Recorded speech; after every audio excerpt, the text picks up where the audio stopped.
Welcome to the Your Healthy Mind Summit. I'm your host, Dr. Kirsten DeWitt, and today I have with me Dr. Mansi Vira.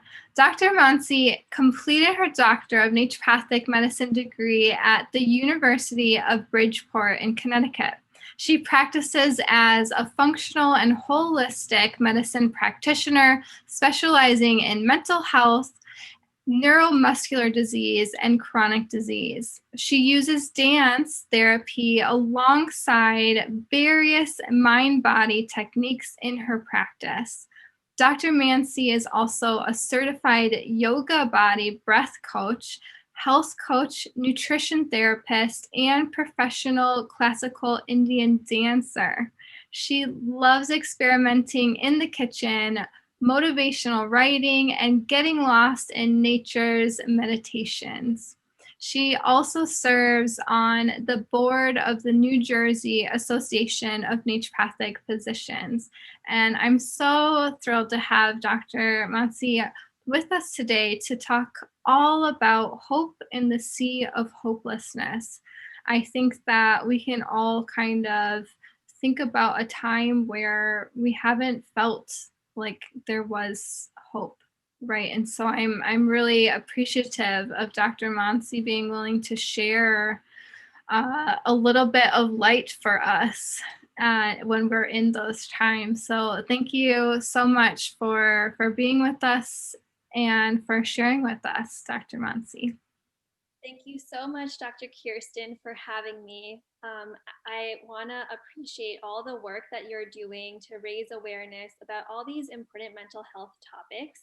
And I'm really, truly humbled and honored to be here in this Your Healthy Mind Summit. So thank you for having me. Well, thank you again so much for just sharing your own journey and your wisdom with us all, and just being willing to take that time for us today. Thank you. So I'm going to share my screen.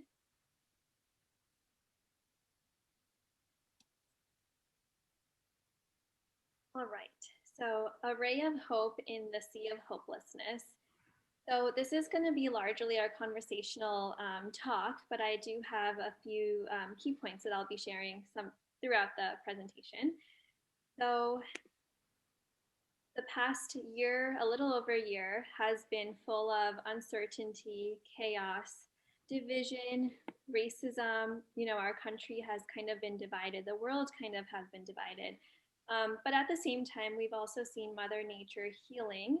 We've seen people come together. We've seen people praying and hoping for a better tomorrow, a better future.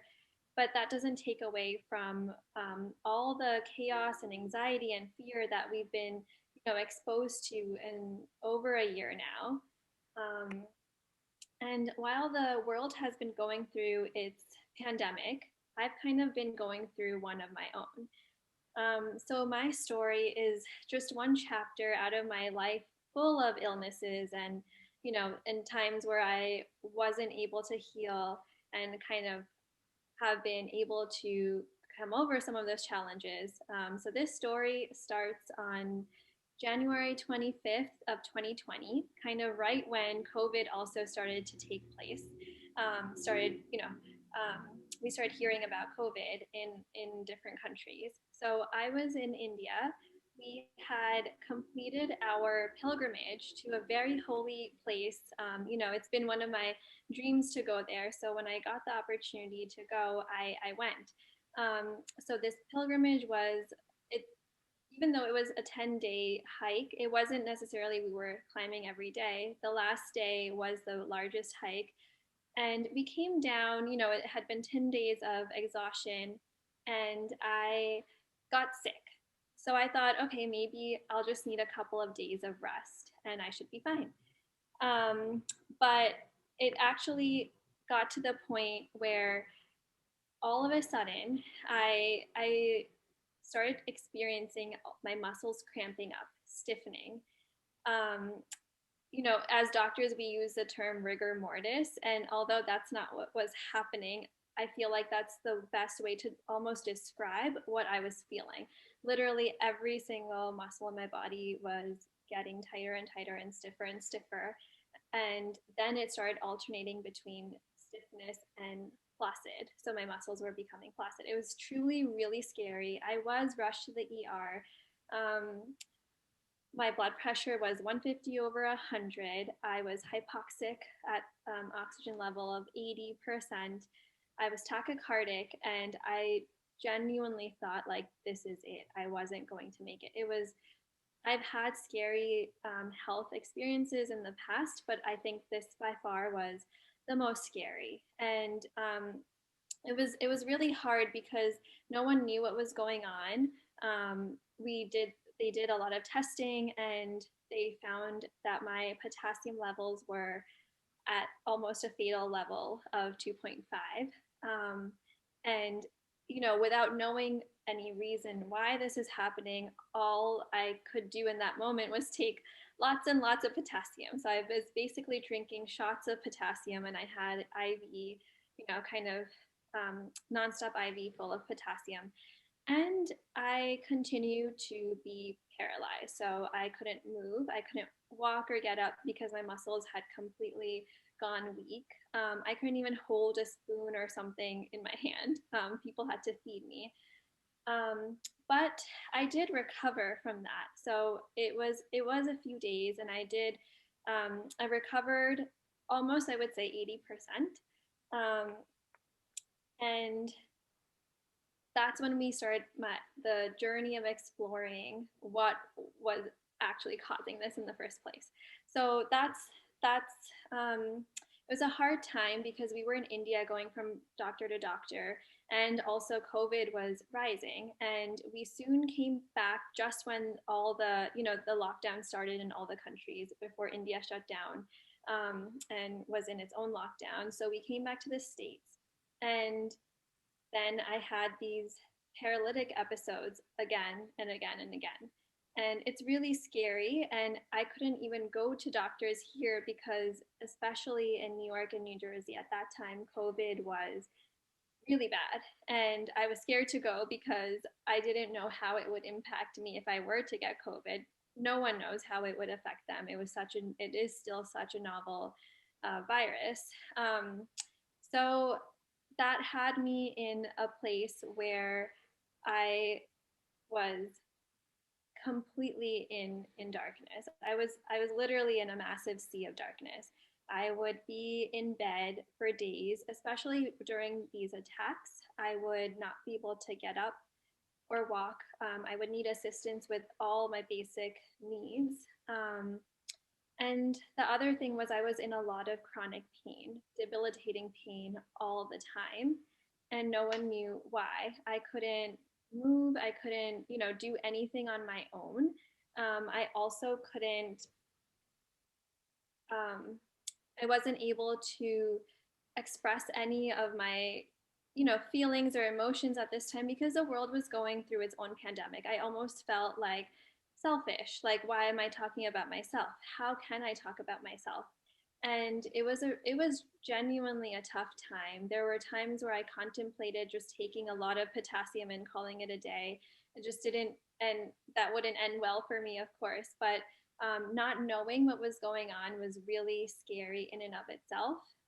But having these paralytic attacks and kind of having the PTSD from the first one build up through time was also really challenging. And I just want to say, for those who are going through health challenges or anything in life, it doesn't even have to be health challenges. The journey is sometimes so hard, and to hit rock bottom, I literally felt like I was in a sea of darkness, sea of hopelessness. I was truly hopeless. I didn't want to do anything. I didn't feel like I had it in me to do anything. I had no energy. And fast forward a few months, fast forward a hospitalization where I was there for a week, and they ran all testing possible because they thought it was a rare case of MS, but it wasn't. And a lumbar puncture later, I came back to square one, and we knew nothing.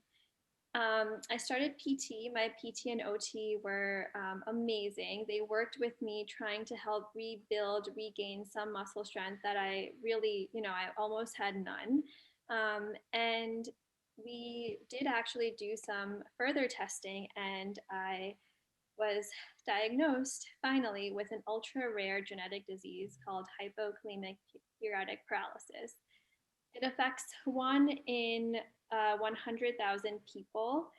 So it is truly rare, and there's not much research done about it, and there's no cure. It's a progressive and degenerative disease, so it gets worse over time. And just hearing these things from the little that we do know about this disease, like you'll be in a wheelchair by the age of 50, you may not be able to dance again. A lot of that was traumatizing to me. It was something that, I've danced 23 years of my life. I'm a professional Indian classical dancer, and I had this dream of using dance as therapy for my patients. And here I am, not able to do anything.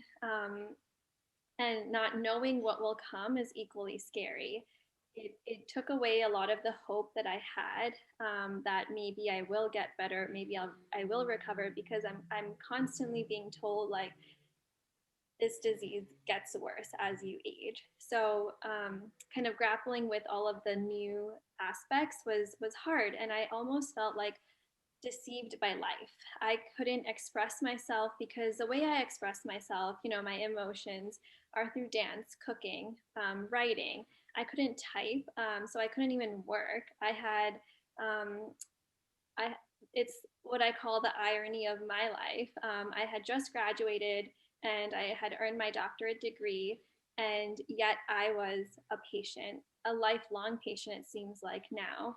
And I really felt like I lost my purpose, because my whole purpose in life for so many years has been to help people, to be a doctor, and to help people in innovative ways, not just through medication, not through just, black and white, more of the standard conventional care, but be able to really help them in ways to tap into their emotions, to tap into their mind body, and promote overall healing. And here I was saying to myself, great, I can never do anything that I want again. So that was truly hard, because on the background, I was doing everything under the sun. I was taking medication.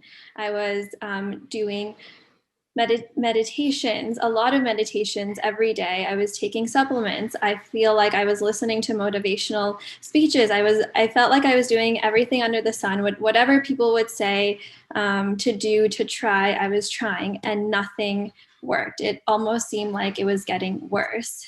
And that's when I was like, I think I've lost hope. I really think I've lost hope. And it's hard, because in one end, I want to help patients find their hope, find their journey to healing. And I myself am saying to myself that I might not ever be able to.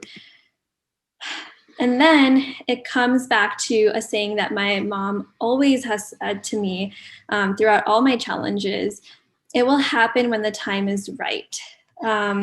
So what is that time? I don't know.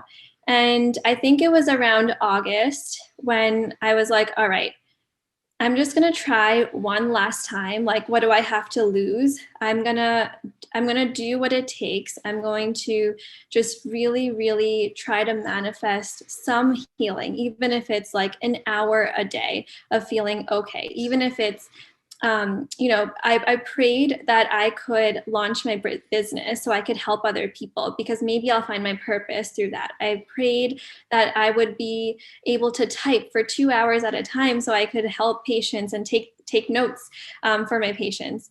So I prayed and prayed and prayed, and I started engulfing myself in so much gratitude. Instead of looking at what I couldn't do and didn't have, I started looking for gratitude in every little thing. So from being able to breathe, being able to wake up on my bed and not in the hospital, being able to have fingers, to have eyes, to be able to use my speech to help people to do talks. So just finding and kind of rechanneling that purpose, that rechanneling that gratitude. I don't know what it was. It kind of happened, I feel like, over prayer and gratitude for universal abundance. It really transformed from like having no hope, being depressed, kind of suicidal, and feeling like I'm alone in this and there's no way out almost, to finding that one ray of hope that like, oh my gosh, I have prayer, I have gratitude, and I think I can come out of this. So that's kind of what I wanted to introduce as my background story. As we go through the next set of slides, I will insert a little bit of how I started to cultivate hope. Like I said, it kind of just happened. It was like a snapshot in time, and I don't even know what happened. I feel like it just, everything clicked. And like my mom said, it clicked when it was supposed to, when it was meant to. And I think a large part of that has to do with manifesting it with true and 100% belief and conviction. I think before I was doing it kind of half-heartedly, like, oh, I hope I get better. I hope I get better. But hope is such a powerful word, and I feel like I have a whole new appreciation and gratitude for the word now that I want to share with you all. So what is hope? It's, some people think of it as an emotion, a feeling of optimism. And to some people, it's really an abstract concept, because some people may not have ever been able to really feel hope. Maybe, some people have been exposed to a lot of trauma, or been able to, or have just been, have a pessimistic view in life. So sometimes it's a very abstract concept. The dictionary defines it as a feeling of expectation and desire for certain things to happen. So, in the past year, I feel like we've all been using the word hope. I hope you get better. I hope you recover soon. I hope your family recovers soon. I hope things go back to normal.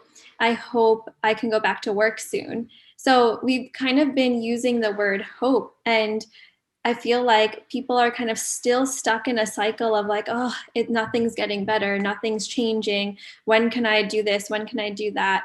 And I think taking a step further really has, can be really powerful for wherever you are at in your journey, whether it's health or whether it's finance or whether, it's just maintaining good relationships at home. Hope can really enhance your life in ways that you probably didn't even know. So let's start with this quote. I love this quote because I think this was literally my saving grace. Hope is being able to see that there is light despite of the darkness. So as I mentioned before,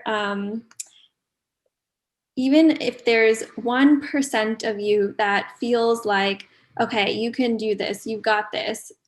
Maybe it's inspired by prayer. Maybe it's inspired by reading a book. Maybe it's inspired by a motivational quote.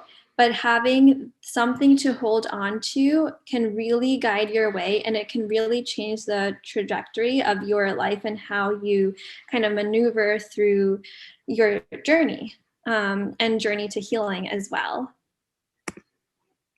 So we're going to talk about a few ways to cultivate hope. This is in no particular order. It's a lot of the things that I feel like I did kind of all coming together, and take it how it will work for you. There's no special formula, I don't think. I think it's doing a lot of trial and error, and I'm going to share some of those things with you. So letting go of the past programming. So it's allowing yourself to kind of rewire your brain. So, you might have been exposed to a lot of trauma in the past where now you can't even feel hopeful. You might be able, or you might have experienced a lot of failure, or a lot of failure. Nothing is a failure in life, but feeling like whatever your dreams were, you couldn't pursue, or they've been crushed. So that past programming really affects how we currently may perceive hope. But letting go of that past programming, allowing yourself to envision in your mind's eye a future that is more empowering, a future that is better than the current life you have. And it doesn't have to be big. It could be small. It could be something like waking up 5 minutes early tomorrow so that you can do some breathing before you go to work. Or it could be taking the time during the weekend to meal prep. So it doesn't have to be anything big. It could be something big too. My past programming was that I can't help others. I can't help be a doctor if I am sick myself. And I had my mentor, Dr. Patterson, really help rewire that for me, telling me things like, if you have been through this journey yourself, you are going to be able to help so many more people because you'll be more empathetic. You'll have that experience that other people won't.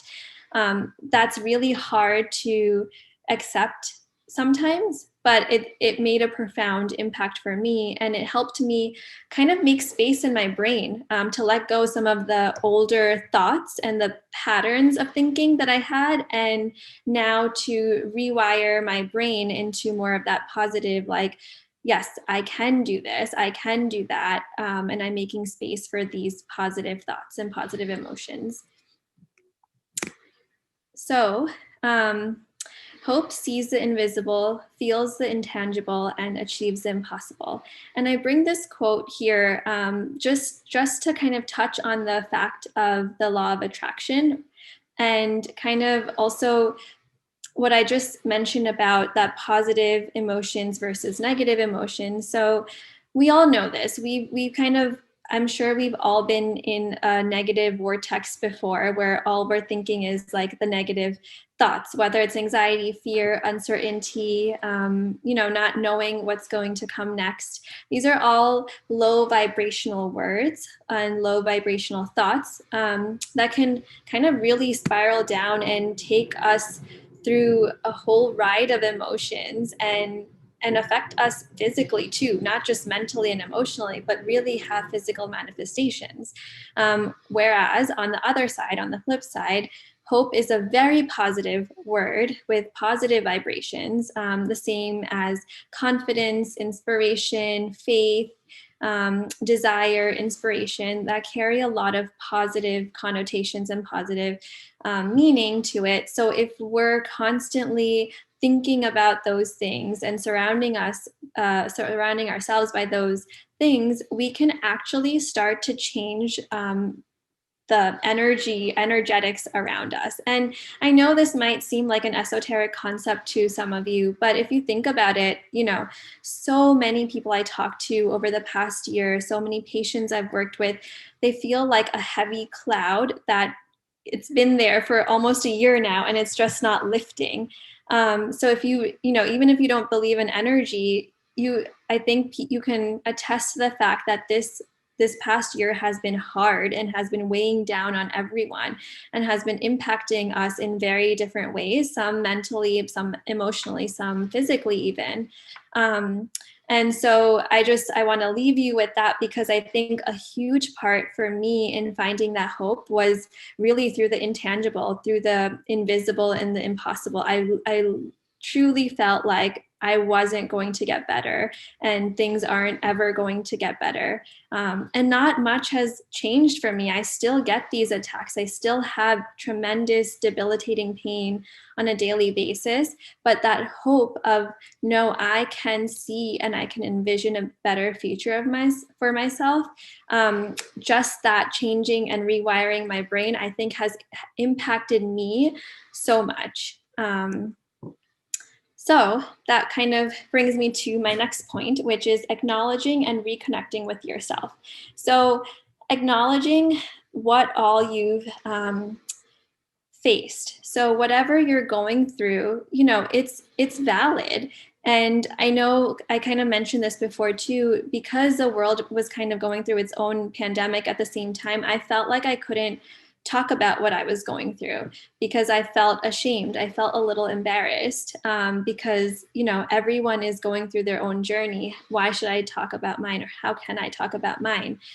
But that actually isn't beneficial for yourself and the people surrounding you, because now you're suppressing your emotions, suppressing your thoughts, and it's going to change your behavior in some way. It's going to affect you in whatever you're doing, whether it's your ability to think clearly at work or school, whether it's your ability to communicate efficiently with your loved ones. It does really impact you. And reconnecting with yourself kind of brings you back in tune with not only yourself, but also the greater universe that we ask help from. So I felt like in my journey with these paralytic attacks, I completely lost connection. I was so upset at my body that, like, how can you do this? Like, after all the health struggles that I've been through, after so much positivity, like, I was a person that people looked up to for positivity. I would help them, think positively, help them on their recovery journey to recovery, help them be motivated. And I completely lost that connection with myself. I was so upset.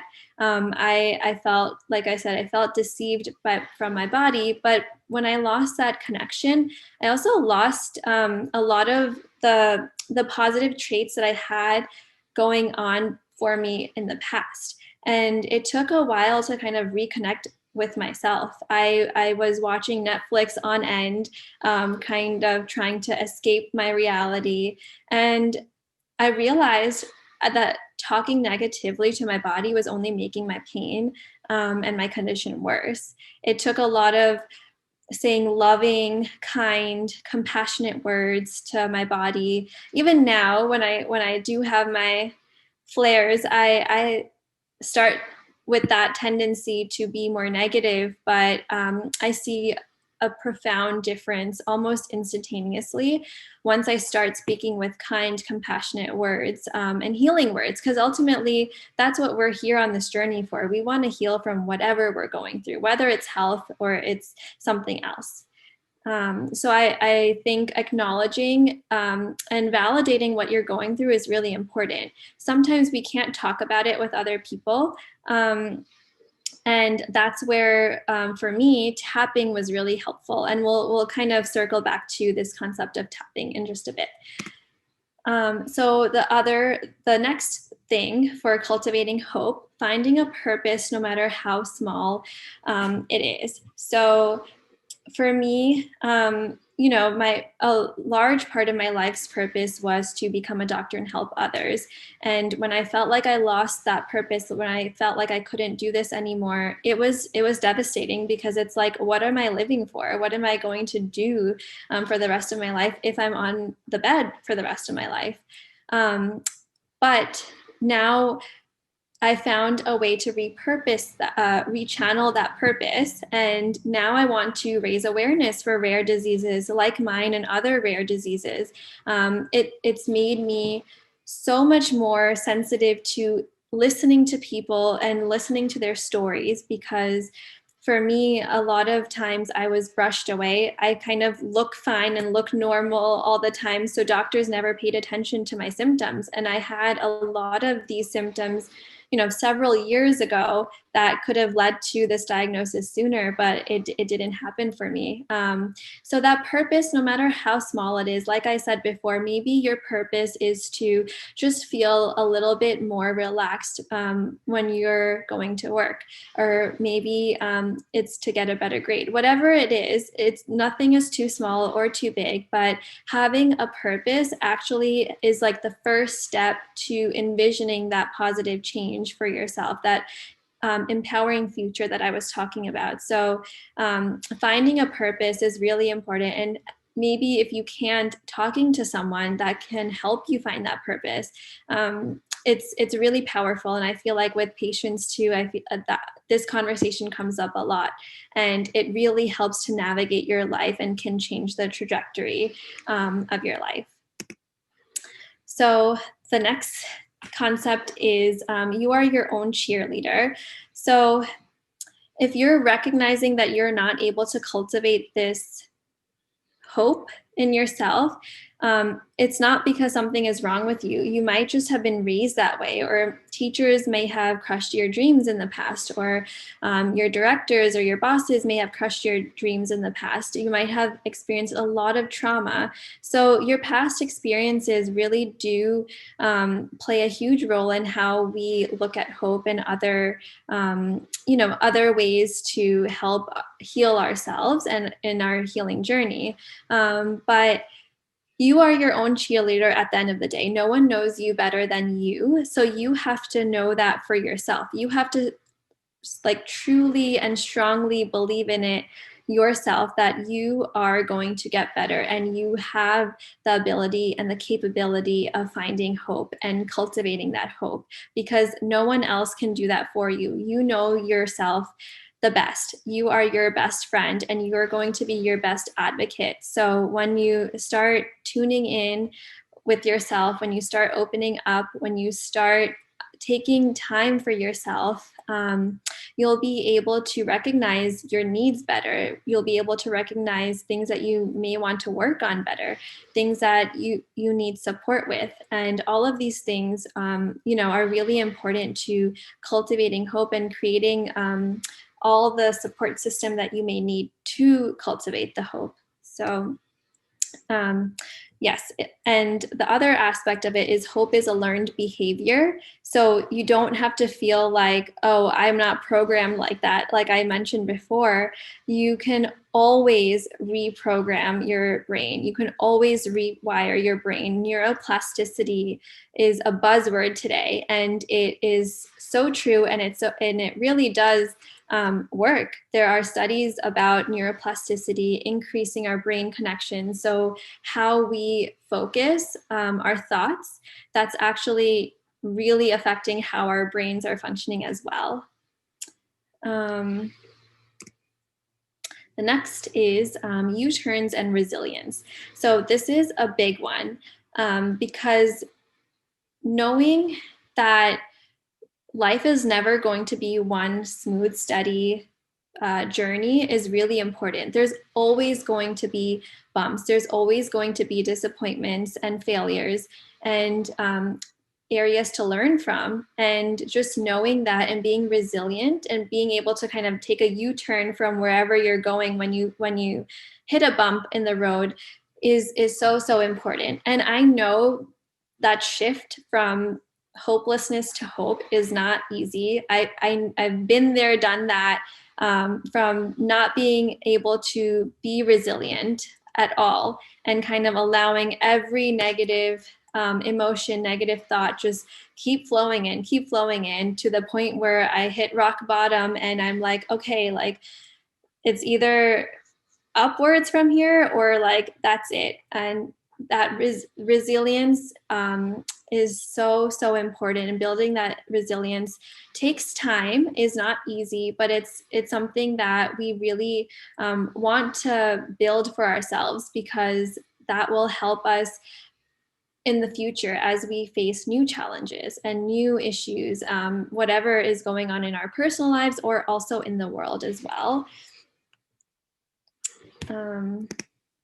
And then cultivating hope by finding your safe squad. So this is really important to me as well, because, I felt very alone in my journey. I felt like I didn't have friends or family members, for that matter, to really understand what I'm going through and acknowledge that my situation can change from like minute to minute.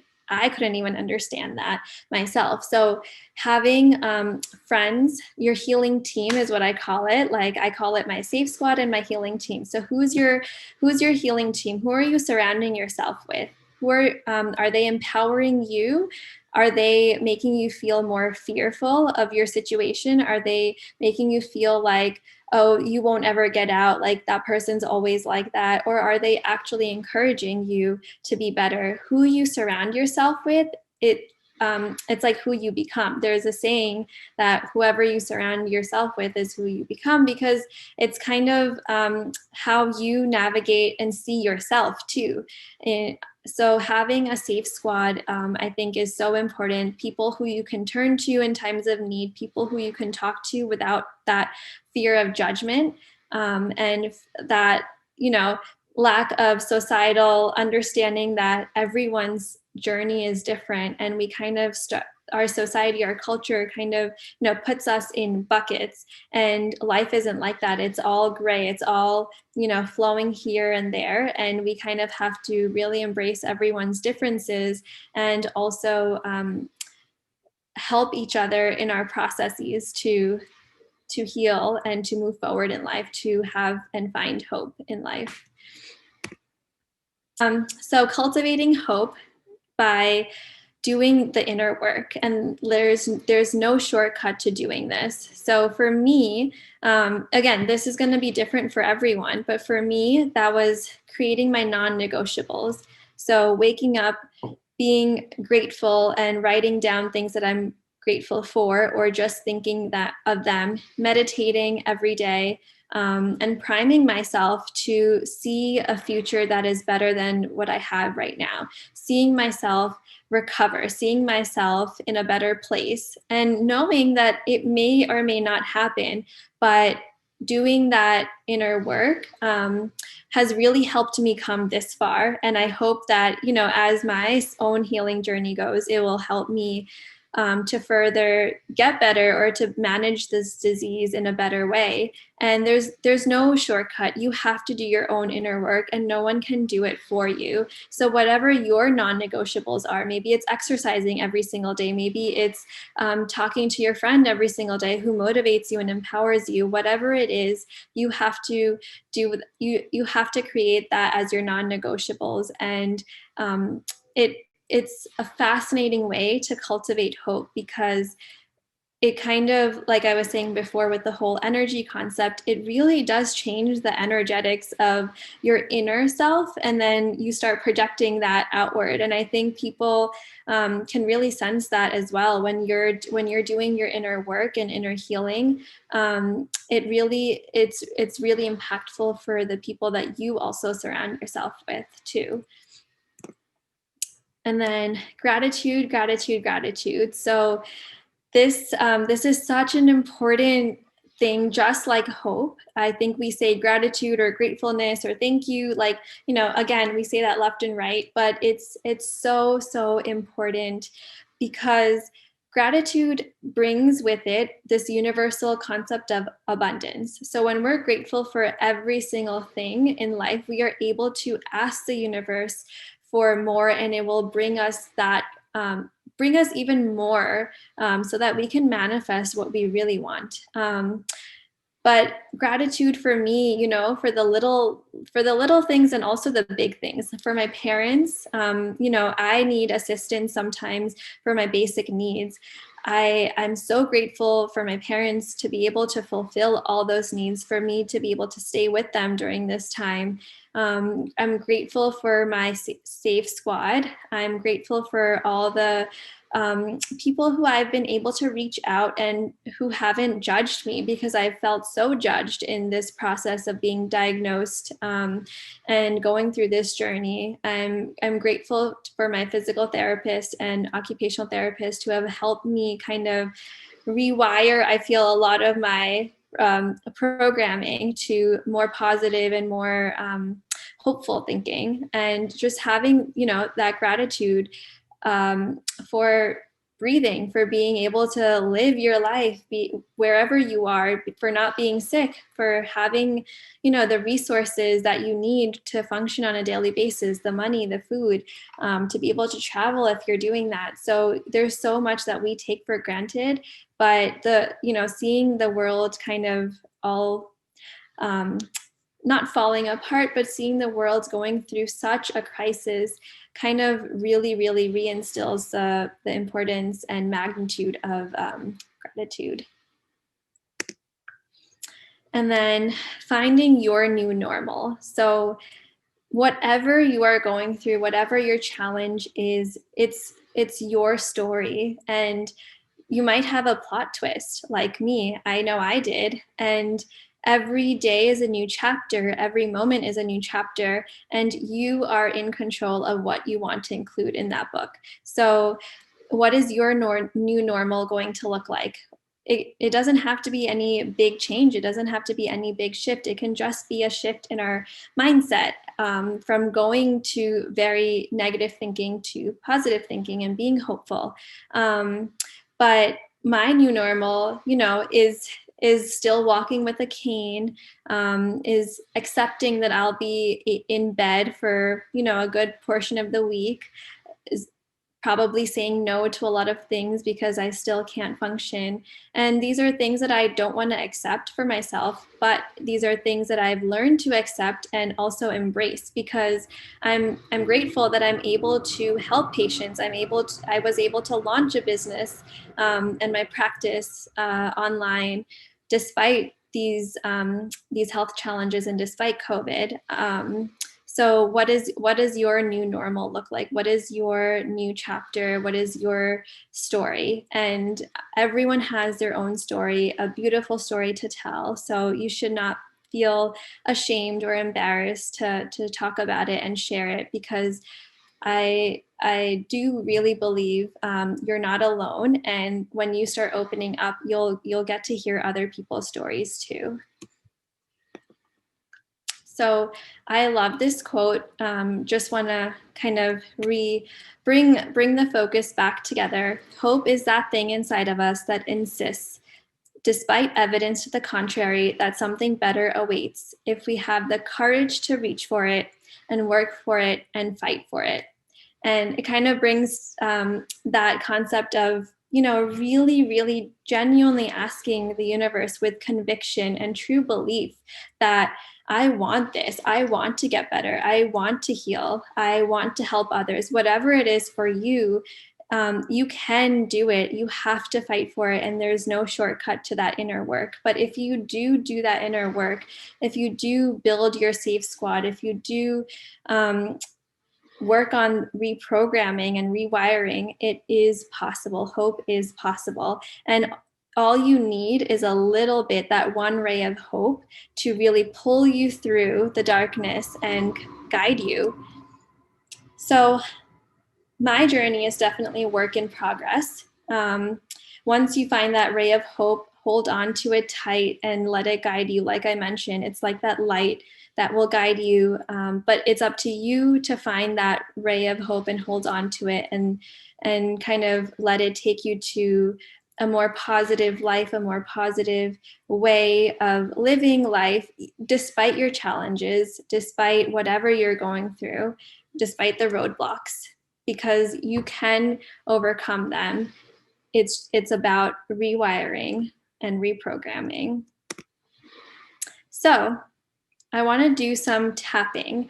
So for me, a lot of the things that helped me were these mind-body techniques, and tapping played a huge part for me, because it's something that I could do sitting down. I didn't have to exert much energy, and tapping activates these points on meridians that help to kind of tone down the intensity of emotions, but also bring a voice to what we might be feeling. And it could be anything. It could be fear, it could be frustration, it could be anxiety, whatever it is, it could be pain. And what it does, these points basically, when activated, signal to the amygdala in our brain that we are safe. We feel safe. We don't have to feel that stress or the burdening emotions, and kind of really tone it down to a place where we can start dealing with whatever we're going through in a more efficient and positive way. but at the same time without suppressing anything that we feel on the inside. So I think it's a really cool technique, and it's also fun to tap it through. So I wanted to do a tapping, quick tapping exercise with you if you want to join me, Dr. Kirsten.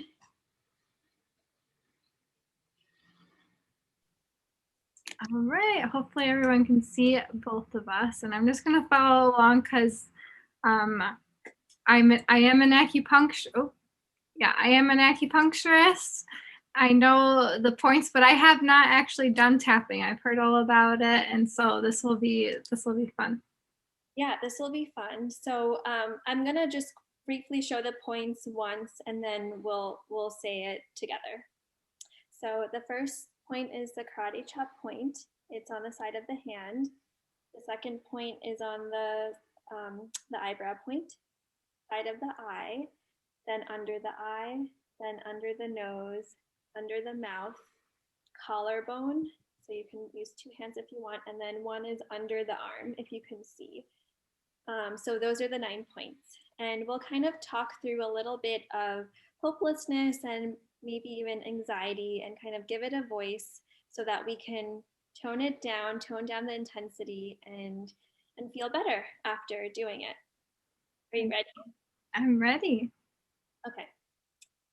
So even though I feel hopeless at times, even though I feel hopeless at times, I love and accept myself anyway.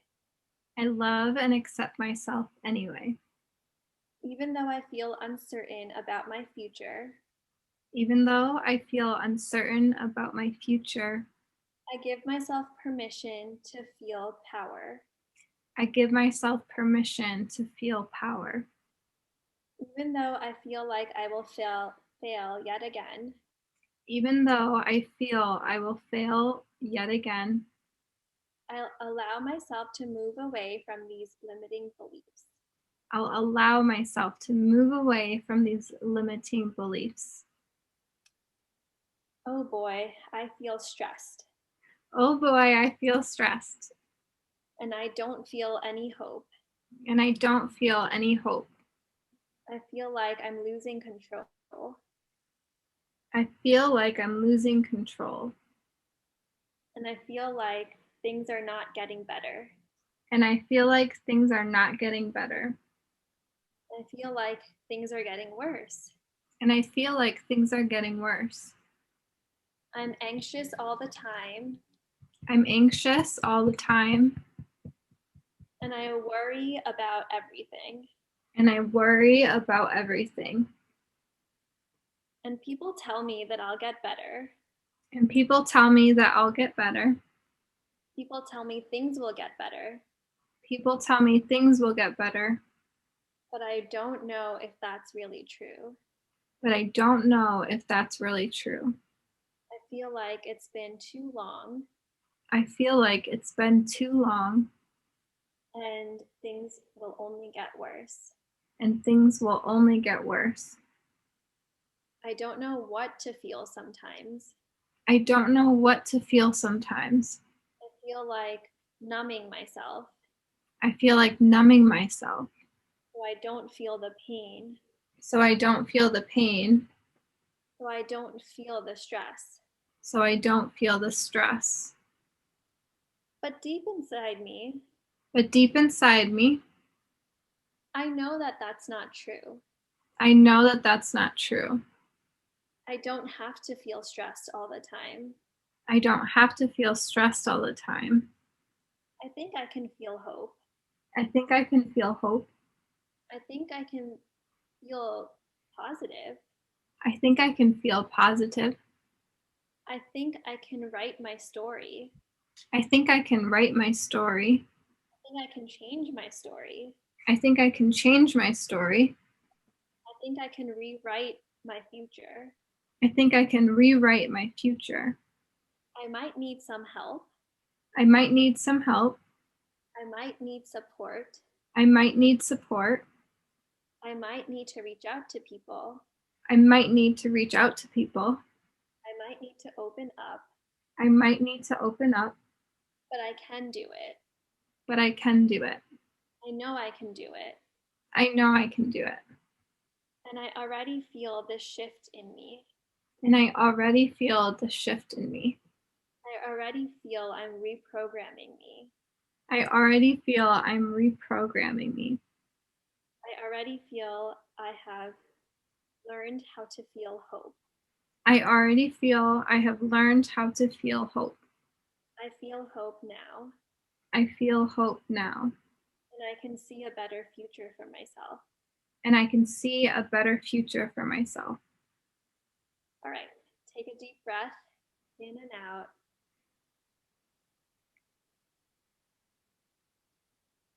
And I didn't ask you how you were feeling, but how did that feel now? I feel great. Yeah. Do you normally do one side of the body? Does it matter what side you use? Oh, it doesn't matter what side you use. Yeah. I do. Sometimes I use both hands and sometimes I use one hand, depending. Yeah. So Love it. just a really short version of some tapping that really helped me tap into my emotions and give them a voice, give them validation, and also convert it to more positive thinking and positive emotions for me. Mhm. Share that with you all. Thank you. How do you feel after doing the tapping? I feel great. I feel refreshed and a little bit more energized. So it definitely has helped. Yeah. Good. Great. Love it. Yeah, and it's a tool that you can use anywhere, right? Yep, you can do it anywhere, anytime. So it's really convenient. Yeah, to do it anytime. Beautiful. So that's all I have for now. Oh, I have one more slide. Yeah. I wanted to offer this. So I do a 4-week breath coaching program, and I wanted to offer to all those listening in on this summit a 50% discount. So you can go to my website for more information if you'd like. And yeah, I hope this was helpful. I really do hope and pray it was hopeful, and I hope I was helpful, and I hope I was able to kind of inspire some hope and some faith that things can and will get better. Well, thank you again so much. And what a great offer that you have for people. I really hope people take you up on that because breath work and breathing for me has been extremely helpful. I know I'm someone who I tend to hold, I've hold my breath, I hold my tension, and so just learning how to properly breathe and bring myself back to my breath has been extremely helpful, a helpful tool for me. And it's something that I teach, my clients all the time because of how beneficial it is. And so that's such a great deal. I really hope that people take you up on that. Breathing has made a profound difference for me as well. And like you said, it really opens you up. And really changes the way it helps with that reprogramming process, I feel. Mhm. Definitely. Definitely. Well, thank you again for sharing your story and being willing to be vulnerable with us. I do feel like through sharing our own story, we're able to connect with others who may have had a similar experience with their own healing journey, right? So thank you so much for just being willing to share your experience, share your journey with us, and share that hope that you were able to find, because I think it's easy to stay in that dark place, right? When we find ourselves. Yeah. Absolutely. Yeah. And absolutely, it's applicable to everyone, not just, dealing with a health issue, but at any phase or any point in life. So, thank you so much for having me again. This is truly an honor to be part of the summit, and I thank you for all the amazing work you are doing. It's really inspiring to see that work. Thank you. Thank you for being a part of it. And I look forward to having you with the Q&A, because I know I have some questions. I wrote them down, but I'm going to save them for the Q&A, because what a journey, right, that you've been through. And this topic, I think, I've actually had a few conversations with people this week on a very similar topic of just being in that dark place and not wanting to feel judged.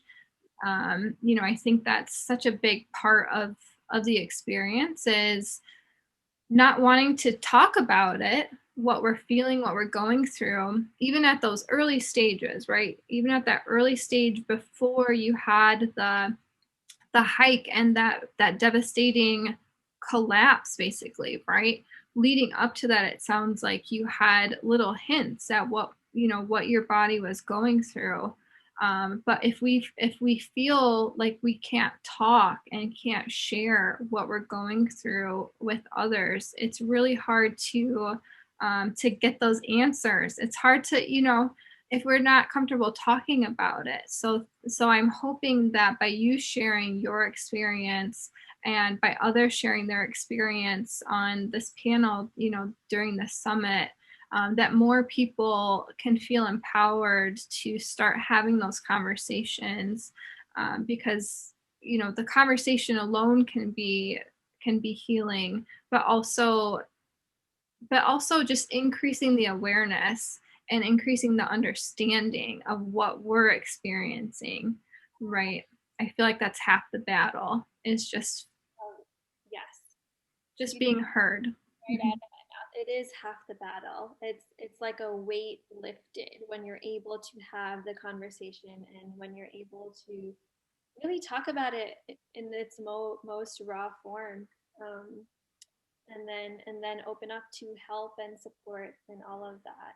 Right, to feel heard and seen and understood, right? Because like you said, I feel like so much of that, we tend to like isolate ourselves, or because we don't want to feel like a burden, we don't want to admit what we're going through or show weakness, or there's a whole array, right, of feelings that come with just not wanting to express what we're going through. So that's why it's such a big step for you to be able to just share your experience with us, and I'm so appreciative, and I hope that others are more willing to kind of reach out for help and share their experience with this. So thank you again. Thank you.